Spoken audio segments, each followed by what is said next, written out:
There's a moment, and I've only seen it once in my life, when a man who spent years running from something finally stops. Not because he's tired, not because he's caught, but because something he buried so deep he forgot it was alive starts moving again. I was 34 years old, sitting on a fence post outside Delgado's trading post in the New Mexico territory, chewing on a strip of dried venison I didn't even want, when I watched that moment happen to a man named Elias Croft. He was the kind of man you don't notice at first. Medium height, walked with a slight hitch in his left knee, old injury I'd find out later, kept his hat brim low, his voice lower.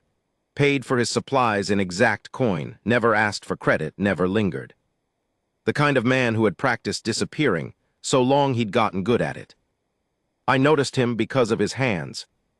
Most men in the territory carried tension somewhere obvious, jaw, shoulders, the set of their boots in the dirt. Elias Croft carried it in his hands. They were always moving, folding, unfolding, like he was trying to hold something together that kept wanting to come apart.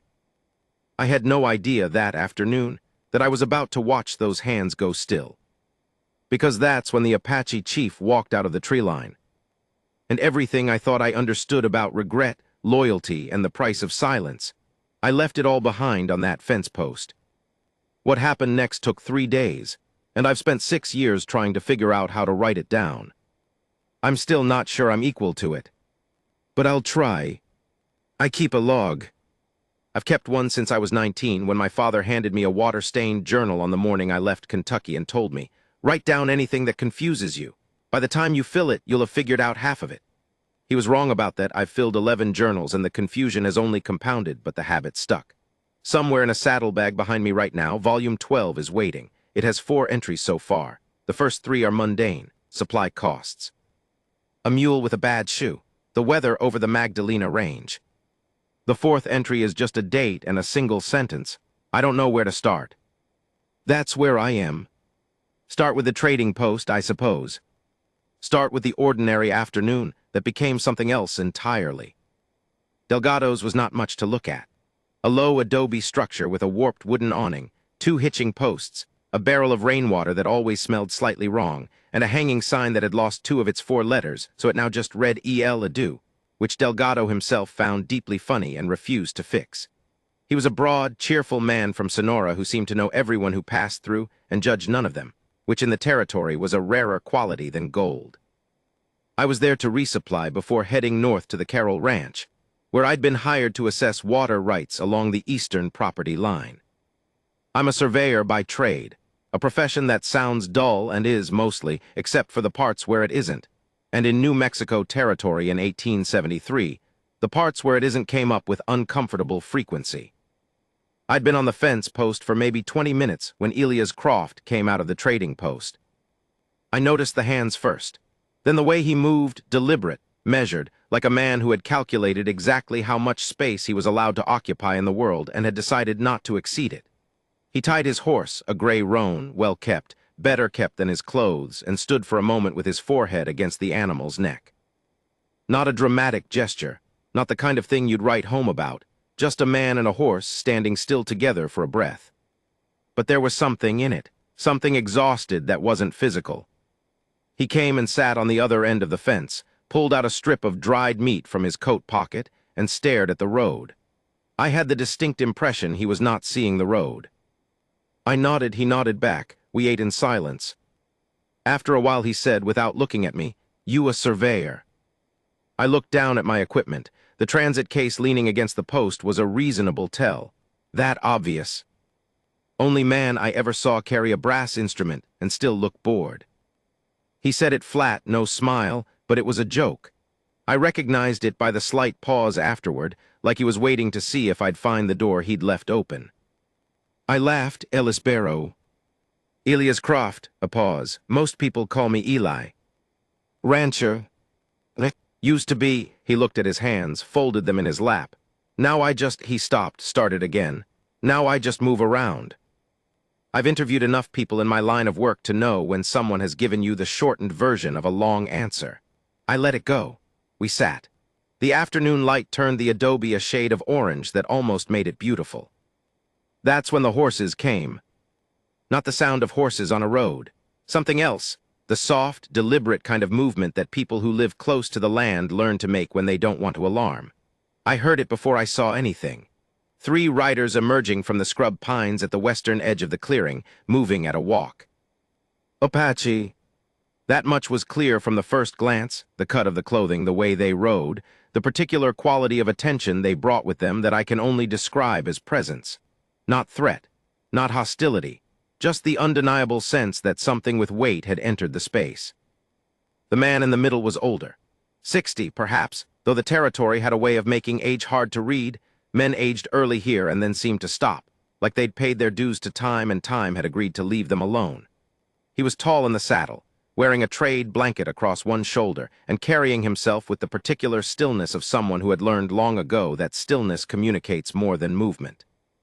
He was looking directly at Elias Croft. Not at the trading post. Not at me, not at the building or the road or anything else. At Eli. And Eli. I was watching Eli's face when he saw the man. And what happened there was the most honest thing I'd seen on a human face in years. It wasn't fear. It wasn't surprise, exactly. It was the expression of a man who has been bracing for a door to open for 6 years, who has rehearsed what he'll say when it does, who has convinced himself the door is probably never going to open. And then it opens. His hands went still. That's the thing I keep coming back to. Those restless, folding, unfolding hands. They just stopped, like they'd been wound tight by something they were waiting to release, and they'd finally found the thing to release them.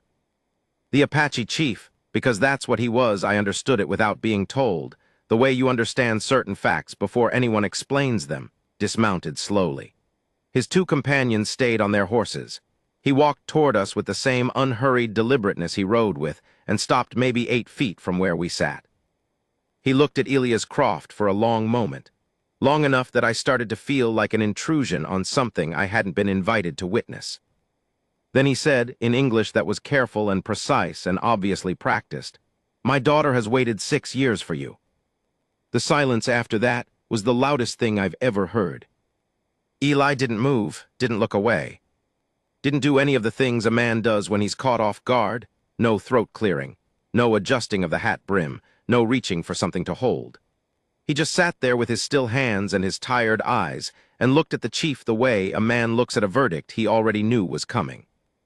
"I know," he said.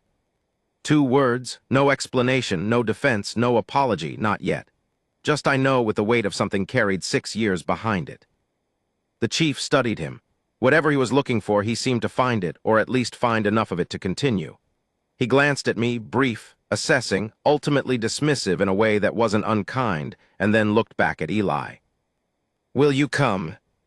Eli looked at his hands. He turned them over, palms up, like he was reading something written there. "Yes," he said. He didn't look at me when he stood. He untied his horse, checked the saddle cinch with 2 automatic pulls, and walked it to where the chief was standing. They exchanged something quiet in Apache, a few words I didn't catch and wouldn't have understood, and then Eli mounted up. He was halfway across the clearing before he stopped and looked back. "Barrow," he called. I was still on the fence post. Log already open, pencil already moving, because some habits are faster than thinking. "You write things down," he said. It wasn't a question. "I do." He looked at me for a long moment. Something moved across his face, calculation, or maybe something softer than that. Decision. "Then come," he said. "If you want, it's—" He stopped, looked at the chief. "It's a long story."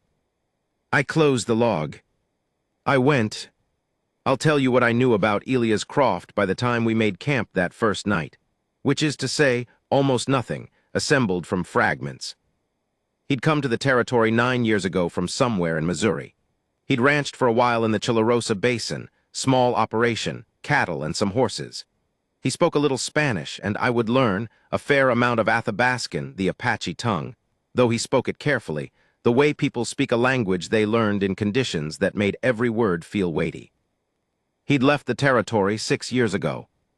He'd gone east, then north, then apparently sideways through several states in a pattern that suggested less a destination than an avoidance. He'd been back in New Mexico 3 weeks when I met him at Delgado's.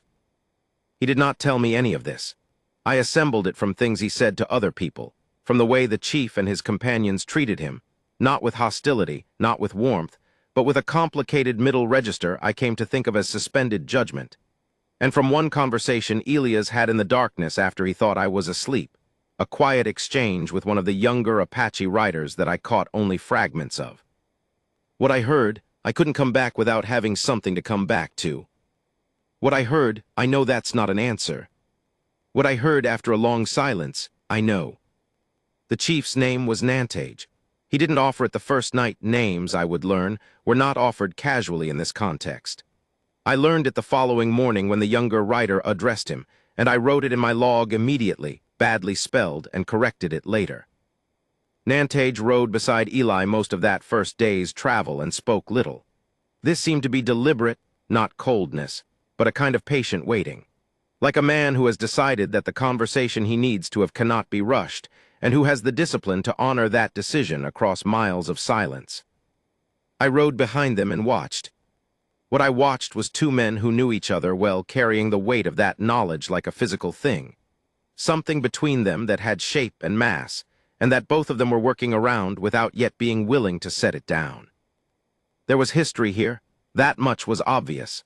What kind of history I was beginning to understand would take all 3 days to reveal. What I understood by the end of that first day was this. Elias Croft had not left the territory because he was driven out or because something bad had happened to him. He had left because something good had offered itself to him, and he had been too afraid to take it. And that, in its way, was a harder thing to come back from. We stopped before sunset at a place I won't try to describe in terms of geography, partly because I wasn't sure where we were, and partly because some places resist the surveyor's instinct to locate and measure and contain. It was a canyon mouth, broad and shadowed, with a stream running through it that sounded nothing like the tired creeks I'd crossed all afternoon. This water was alive in some way water isn't always alive, quick and clear over dark stones. Nantage's companions built a fire. Nobody assigned roles. It simply happened, each person moving into their part of the task without discussion, the way people do when they've done a thing together 100 times. Eli unsaddled his horse and then stood for a while with his hand on the animal's flank, staring at the fire. He had the look of a man running calculations, not numbers, but something harder to quantify, probability, risk, whether the thing he'd come back to do was possible or whether 6 years was simply too long. I opened my log and wrote, "He's trying to figure out if he's too late." Then I crossed it out, too presumptuous, I didn't know enough yet. I wrote it again in smaller letters below the crossing out, because I was pretty sure I was right. Nantage came and sat beside the fire, close enough to Eli that the sitting was clearly intentional, and for a while neither of them spoke. The younger riders ate and moved to the edges of the firelight, giving the two men space with the same natural efficiency they'd brought to building the fire. After a long time, Nantage said something in Apache. Eli answered in the same language. I caught one word, just one, a name, and I wrote it in my log. Sonanka. 6 years, I didn't know yet what she looked like or what she wanted or what she'd been doing, while Elias Croft had been practicing his disappearing act across 4 states. I didn't know what had passed between her and this quiet, restless man before he'd run. But I knew a name. And I knew that when Eli said it, his hands, which had been still all day, started moving again. Folding, unfolding. That night, lying on my bedroll with the canyon walls above me and the stream running beneath the sound of everything else, I wrote the beginning of what would become this account. Rough, unorganized, more question than record. What does a man owe the thing he runs from? What does 6 years of absence cost? Is there a difference between cowardice and self-preservation, when you're the only one who knows which it was? I didn't answer any of them. I fell asleep with the pencil still in my hand. In the morning, Nantage told us we'd reach the camp before midday.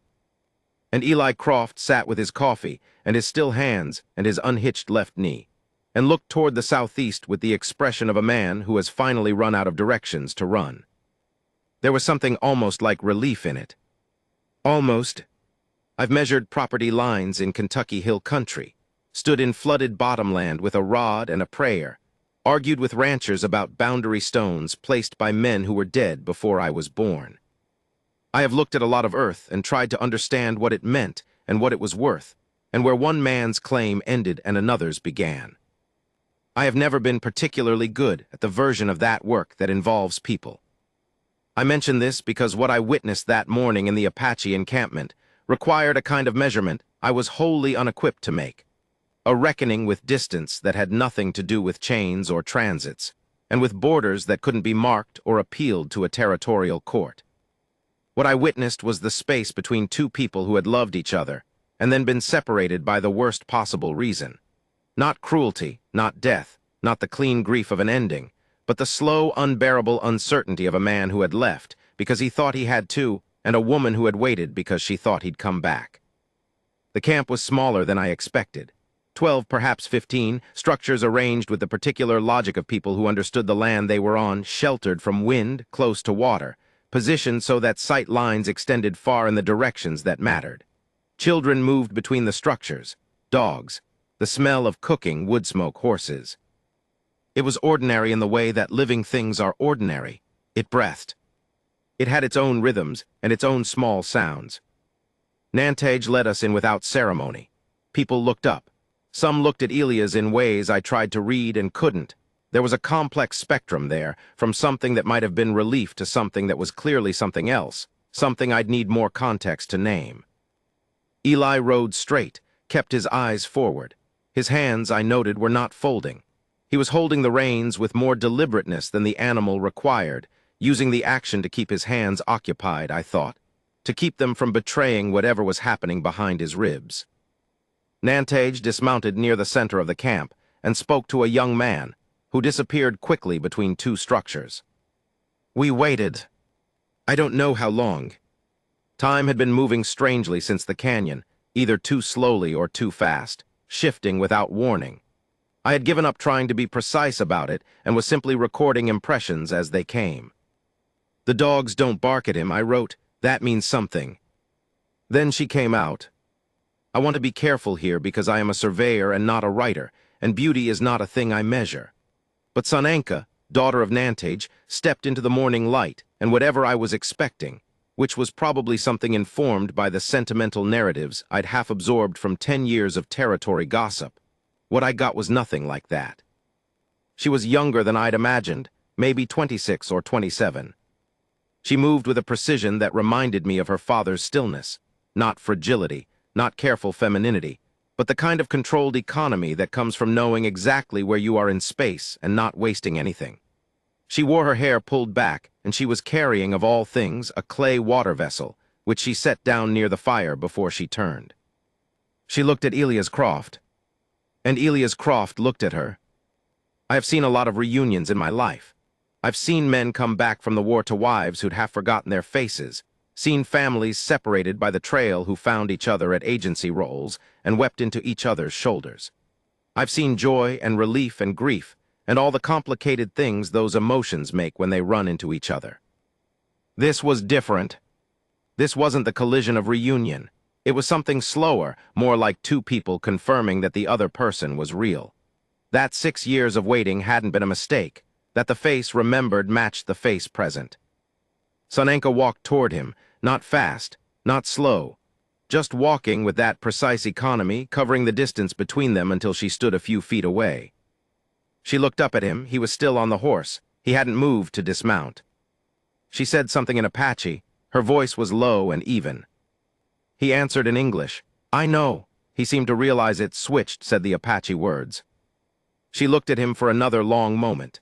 Then she reached up and put her hand on his knee, not as a gesture of forgiveness or welcome, just a gesture of contact. Like she was checking the reality of him. He put his hand over hers. They stayed like that for a moment, his horse still, both of them still, the camp quiet around them. Then he dismounted. I won't pretend I understood all of what followed. I don't speak Apache beyond a handful of words I'd accumulated over years of territory work, and even what was translated for me later, through Eli, who would give me fragments over the following 2 days, and through Nantage's limited but precise English arrived incomplete, filtered through other people's understanding and their decisions about what I needed to know. But I was watching, and watching I've learned catches things that translation misses.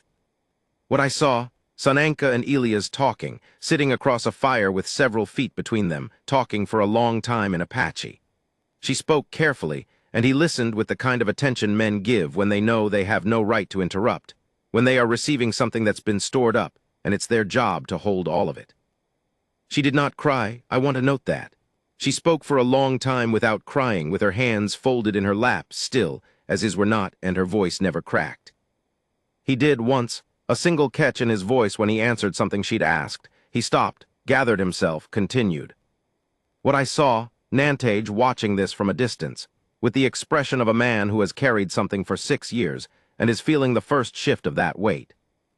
What I saw, one of the older women in the camp walking past me, pausing, looking at me, this outsider with his open notebook, and deciding, apparently, to let me stay. She brought me food she hadn't been asked to bring. I ate it and tried to be as invisible as my profession had never quite managed to teach me. Eli found me late that afternoon, sitting by the stream with my log. He sat beside me without preamble and looked at the water. After a while he said, I should tell you something since you came all this way. You don't owe me anything, I said. I invited myself. You didn't actually, he paused. I invited you. So you did. He picked up a stone and held it, the holding things gesture that I'd noticed before the hands that needed occupation. 6 years ago I was ranching in Chilarosa, small operation, nothing impressive. I'd built a good relationship with some of the Chiricahua bands that moved through the basin, fair trade, no trouble, mutual respect. Nantage's group was one of them. He was a pause. He treated me like a man, which was not something I took for granted with the people I'd come from. He turned the stone over. His daughter used to come to the trading runs. She spoke good Spanish, better than mine. She'd translate sometimes, help smooth out misunderstandings. He stopped. Sunanka was unlike anyone I'd ever met. She thought differently than the people I'd grown up around.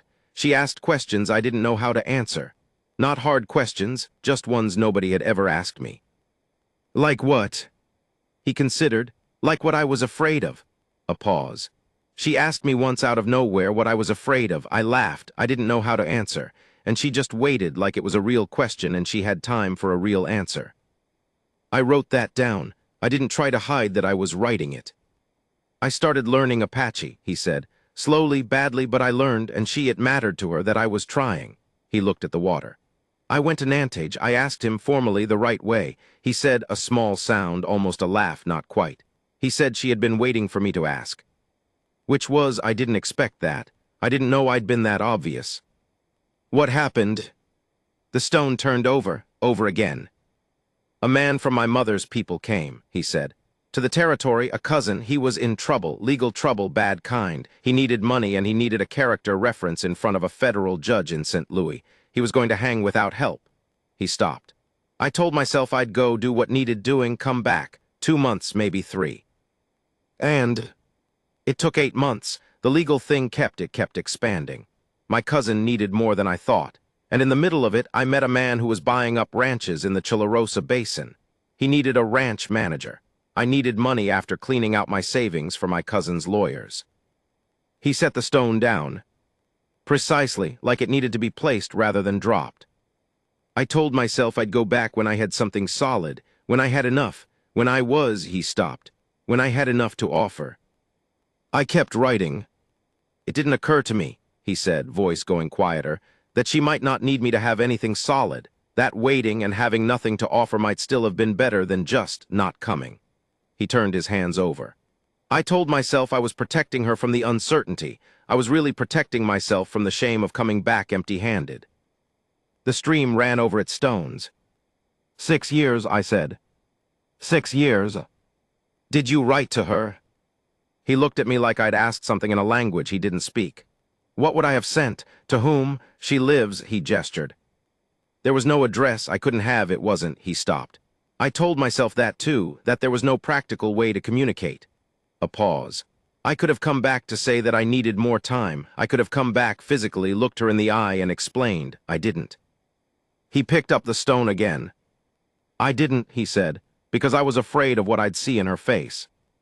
What he saw, I think, was worse and better than what he feared.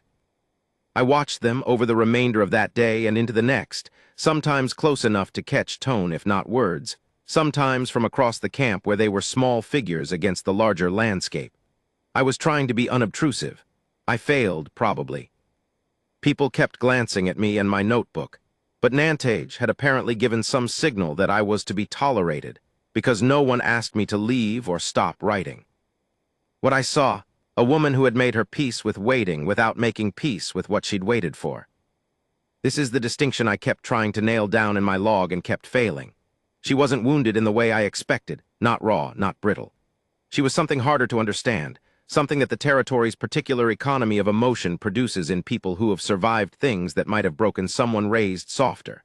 She had decided, somewhere in those 6 years, to let herself want what she wanted, to let that want be real, and also to keep living regardless. To not make her life a vigil. That was the part that was undoing Eli.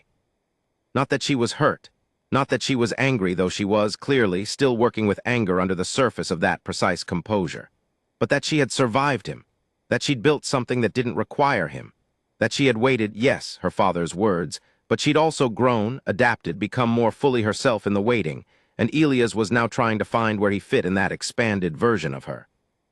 He kept offering himself apologetically. "I'm sorry, I was wrong, I should have," and she kept saying something that he translated for me once as close to, "I know. Tell me what you plan now." Not what you should have done, what you plan now. She was not interested in the archaeology of the mistake. She wanted to know what he was building going forward. This, I wrote in my log, is a remarkable woman. The second night, Nantage came and sat with me. He had not spoken to me directly since the brief acknowledgement at Delgado's.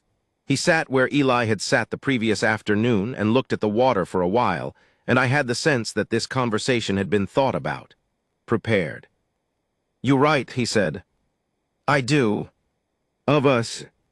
Of what I see," I said, "which includes you. If that troubles you, say so." He considered. "It does not trouble me." He looked at the stream. "When I was young, a soldier came through our territory. He also wrote. He wrote what he saw and sent it east, and what came from the east in return was," he paused, "not what he'd written. Something different." I didn't know how to answer that. I said, "I understand the concern. Do you write what you see, or what you want to have seen?" The most honest thing I could offer. Sometimes I don't know the difference until later. He looked at me directly for the first time. Whatever he found, he seemed to accept it as an honest answer. "Elias Croft is a good man," he said. "A frightened man, these are not opposites." "No," I said. "My daughter is," he stopped, and I realized this was the first moment I'd seen him search for a word. The precision of his English had been a source of quiet confidence until now. "My daughter is the bravest person I know," he said finally. "She decided 3 years ago that if he came back, she would see what he had become. If he did not, she would not waste more life on the waiting." He paused. "He came back." "He did." "That is not nothing." He looked at the stream. "A man who has spent 6 years running and comes back, that is not nothing." I was still thinking about that when I fell asleep. And I woke to the sound of a conversation near the fire that had dropped below what I could make out, just the sound of it. The rhythm of 2 voices in a language I didn't know, moving carefully and with long pauses late into the night. He wasn't asleep. He hadn't been asleep. He was talking, actually talking, not performing apology, not constructing arguments. Just talking with those restless hands quiet in the firelight, and she was listening, and then talking, and he was listening. I picked up my pencil and put it back down. Some things don't need to be recorded. Some things are just real. Ground fog in the canyon, the kind that sits chest-high on a horse and makes the world feel smaller than it is, quieter, closer. I woke before anyone else, another surveyor's habit, the compulsion to be awake for the light, and sat with my log and the dying fire and tried to make sense of my notes from the day before. What I had was a lot of observation and very little conclusion, which I told myself was probably honest. The camp woke in the same way it had done things throughout, without performance, without assignation of roles, each person folding into the morning's tasks with a naturalness that made my own routine feel elaborate and self-conscious by comparison. Coffee appeared. Horses were seen too. Children, who had been notably quiet in whatever way children are quiet when adults are conducting business they understand is serious, seemed to sense a shift and became appropriately louder. Eli came and found me. He looked different from the man I'd met at Delgado's. Not transformed.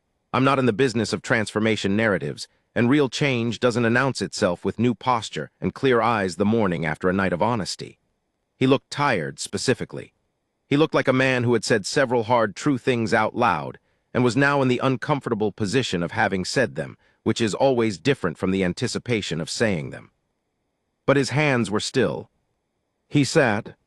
He accepted a cup of coffee from someone who appeared with it without being asked, and he drank it, and he looked at the fog. "She wants me to go," he said. I looked at him.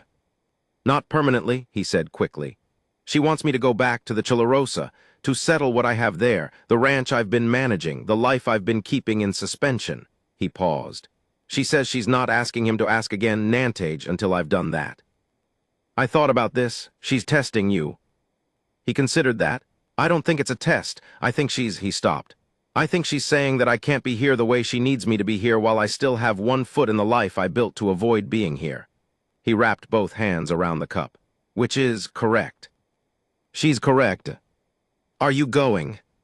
He looked at me with a slight expression of offense. "What do you mean, am I going? Of course I'm going." A pause. "I was always going to go. She just named it before I could get to it." "How long will it take?" "To close up that life," he considered. "A month, maybe 6 weeks. And then—" He looked toward the camp. Sananka was visible near one of the structures, talking to an older woman, her back to us. There was something in the set of her shoulders that told me she knew she was being watched and was letting it happen without turning around, which is its own kind of statement. "And then I come back," he said, "and I ask Nantage properly, again, formally, the right way." He looked at the cup. "And he says yes or no, and she says yes or no," and he stopped. And I find out if you can undo 6 years of absence with 6 weeks of presence." His voice went quiet. "I don't know if you can. I genuinely do not know." Nantage asked me to walk with him that morning. We went up the canyon away, following the stream, until the camp was out of sight behind us. He moved at the pace of a man with no particular schedule, which is a pace I've never quite achieved despite technically setting my own hours. He didn't speak for a while. When he did, it was about the land, the canyon, the water table, the way the territory had changed in the years he'd been moving through it. He spoke with the knowledge of a man who had studied something for decades, and I found myself asking real questions, surveyor's questions, and he answered them with a specificity that reminded me that mapping is not only a thing done on paper. Eventually he said, "You will write this story." It wasn't a question. "I think so," I said. "People who read what you write, they are not from here." "Mostly not."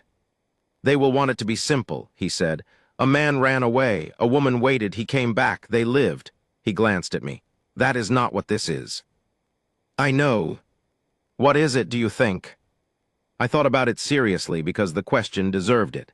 "I think it's a story about what it costs to be honest too late," I said. "And whether late honesty is worth anything." He walked for a few steps. "And what do you conclude?" "I don't know yet," I said. He nodded, apparently satisfied with that. "My daughter concluded something, I think," he said. "What?" "She concluded that a man who spent 6 years running and came back is different from a man who never ran." He paused. "She is not sure yet whether that difference is in his favor." "What do you think?" He was quiet long enough that I wondered if he'd decided not to answer. "I think," he said, "that I spent a long time being angry with him. That anger had a taste I knew very well." He looked up at the canyon walls. "When I went to find him, when I finally decided to go, it was because she asked me to. She asked me to see what was left of him. And I went because she asked, not because I thought there was anything worth seeing." "And was there?" "There was a man on a fence post," he said, "with hands that could not stop moving, who had spent 6 years building a life he did not want because he did not believe he deserved the life he did want." A pause. "That is a specific kind of suffering. I recognized it." He didn't say from where. I didn't ask. We turned back toward camp. The fog had lifted by then, the canyon opening into clarity the way New Mexico mornings do, abruptly and without apology. The light came in at a sharp angle and made everything too vivid: rocks, water, the scrub growth along the banks. "He asked me," I said, "before you came to the trading post." He said, "Most people call me Eli," like he was offering something, like he'd stopped offering that to people for a while and was trying again. Nantage looked at me. Small thing, I said. No, he said, it is not. We left mid-morning. There was no ceremony to the leaving, no formal farewell, no declarations made. Eli saddled his horse, packed his things, and walked with Sananka for about 20 minutes at the edge of camp. I watched from a distance. They walked slowly. He said something that required his hands, not the nervous folding, but a different gesture, something explanatory, something that was trying to build shape out of words. She listened. She nodded once, a decisive kind of nod that contained something. He came back to his horse, checked the cinch, mounted. Sananka stood where he'd left her. She watched him ride to where I was waiting. I glanced back as we started up the canyon trail. She was still watching. She raised one hand, not a wave exactly, more like a statement of presence, and held it for a moment. He didn't see it. He was looking at the trail ahead. I almost told him I didn't. Some things a man should have just for himself, even if he doesn't know he has them. We rode for a few hours before the canyon opened into the wider basin, and our trails would diverge. Eli hadn't said much. He rode with the particular quiet of a man whose thoughts are doing more work than his mouth, and I'd learned enough about him by then to know that interrupting it wouldn't help. But when we reached the fork in the trail, he stopped. "Barrow," he said. "Croft." He looked at the south fork that would take him back toward Chilarosa. He looked at it with the expression of a man who sees it clearly for what it is, not an escape route, not a destination, but an errand. A thing to be done so that another thing could be done. 6 weeks, he said. You said, if I'm not back in 8, if something holds me past 8 weeks, he stopped. Write it down. If I don't come back, write it down the way it happened, the true way. I plan to write it down regardless, I said. He looked at me. Write it the true way, he said again with slight emphasis. Not the way that makes me better than I was, not the way that makes it a lesson. He paused. Just what you saw. That I can do, I said. He nodded, adjusted his hat. Said nothing else. He went south. I watched him until the scrub closed around him, and then for a while after, looking at the place where he'd been, with my log open and my pencil moving, and nothing coming for a moment that was worth putting down. Then I wrote, he rides like a man who knows where he's going now. I stared at that for a moment. Crossed out knows. Wrote believes. I went north to the Carroll Ranch and spent 3 weeks measuring property lines and arguing about water rights and doing all the ordinary work of a surveyor's life. I thought about Elias Croft a great deal. I thought about Nantage, who had gone to find a man he was angry at because his daughter asked him to, and who had recognized something in that man's suffering that I still didn't know the source of. I thought about Sananka, who had waited 6 years not out of passivity but out of choice, who had made herself the person she was going to be regardless, and had held a door open not out of helplessness, but out of a specific kind of faith that I couldn't quite name. I thought about hands that won't stop moving, and what it means when they finally do. 8 weeks to the day after we parted at the fork, I was back at Delgado's. I don't know why. The Carroll job was done. I had no other work in that part of the territory. But I found myself there on a Tuesday afternoon, sitting on the fence post where it had all started, eating venison I still didn't particularly want, watching the road. He came from the south. He came alone, same gray roan, same hitched left knee when he dismounted. He tied his horse and stood with his forehead against the animal's neck, exactly as he'd done the day I first saw him. But when he stepped back, his hands were in his pockets. He saw me, he stopped. Then he walked over, slow and measured, and stood at the base of the fence post and looked up at me with the expression of a man who has done the thing he went to do, and is now standing at the threshold of the thing he came back for. You waited, he said. I didn't mean to, I said. I gestured vaguely at the post, the road, the improbable location of my own life. I'm between jobs. He looked at me for a moment. Then something moved through his face, not quite a smile, but the structural precondition of one. The thing that happens before the smile that sometimes is enough. I'm going southeast, he said. I know. You could come if you wanted. I thought about my log. About 12 volumes of confusion my father had promised I'd eventually understand. About a woman who raised her hand in a canyon and a man who hadn't seen it. Is it a long story? I asked. He looked southeast. He looked at his hands, both of them in his pockets, both of them still, and then back at me. "It's just starting," he said. I closed my log. I went. There's a line in here somewhere that I haven't found the right words for yet. Something about the difference between the first time a man chooses something and the second time.